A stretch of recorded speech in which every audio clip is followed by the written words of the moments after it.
খুবই খারাপ লাগে। আজকে মুসলমানের ওপর এই আক্রমণ ইহুদিদের এটা সহ্য করে নিয়েছে পৃথিবী, কিন্তু পৃথিবীর দিকে দিকে আজকে যে সাম্প্রদায়িক দাঙ্গা লাগবার চেষ্টা হচ্ছে তার উদাহরণ। খাবারের আশায় আকাশে রমজান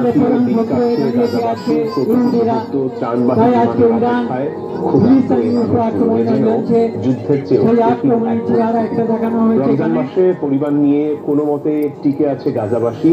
আন্তর্জাতিক সংস্থাগুলো বলছে এভাবে চলতে থাকলে উপত্যকায় আরো ভয়াবহ রূপ নেবে দুর্ভিক্ষ পরিস্থিতি।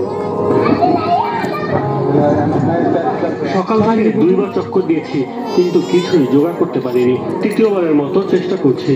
ওই তো প্লেনটা ফিরে এসেছে, আশা করি এবার কিছু পাবো। ঘটনা লিখে দিয়েছে, তাই আপনারা একটু দেখে নেবেন। গাজা শহরে যে ধ্বংসলীলা চালাইছে এখনো পর্যন্ত চলছে। আজকে প্রায় 7-8 মাস ধরে আজকে ইরানি আক্রমণ ওই আফগান প্যালেস্তাইনের উপর। আজকে মুসলমানদের এই রমজান মাস গেল, তারা পায়নি একটুখানি ইফতার, তারা পায়নি একটু সেহরি। আপনারা জানেন এর বিরুদ্ধে প্রতিরোধ গড়ে তুলতে পৃথিবী উচিত ছিল, কিন্তু আজ পর্যন্ত সেই ধরনের আমরা রাষ্ট্রসংঘের দেশ এবং অন্যান্য দেশগুলোর উপর সেই ধরনের ভূমিকা দেখছি না। অসহায় অবস্থায় মানুষগুলো আজকে মারা যাচ্ছে, এর বিরুদ্ধে গড়ে উঠতে হবে।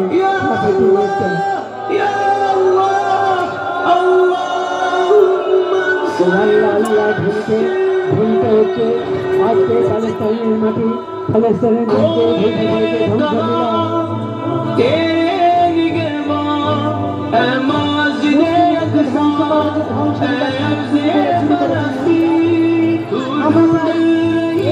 রমজান মাসে যখন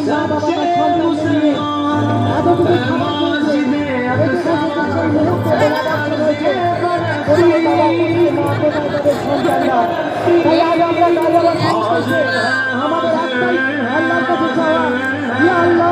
আপনি প্রত্যেকটা গাজাবাসীকে আমাদের কাছ থেকে এই ইহুদিদের হাত থেকে রক্ষা করুন। আপনি পাঠান সমস্ত ইহুদিদের সমস্ত মুসলমানবাসীকে আপনি যেমন মসজিদকে উদ্ধার করে দিয়েছেন, ঠিক সেইভাবেই আপনি ঠিক সেইভাবেই আজকে আমাদের মুসলিম জাতিকে রক্ষা করুন। আল্লাহ, আমরা আজকে এই খেলার মাধ্যমে মালিক আপনার কাছে দোয়া চাইতে পারি। আপনি সেই বাচ্চারা করে দিতে পারি, আপনি বাচ্চাটাকে করলেন আমরা আজকে সমস্ত মুসলমান হয়ে আর সমস্ত হিন্দু সম্প্রদায়ের মানুষ হয়ে আমরা আপনার কাছে মালিক চাইতে পারি। আপনি বাঁচান,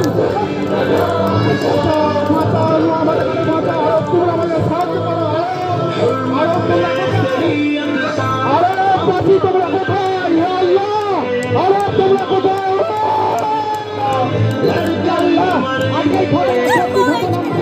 মালিক রক্ষা করুন।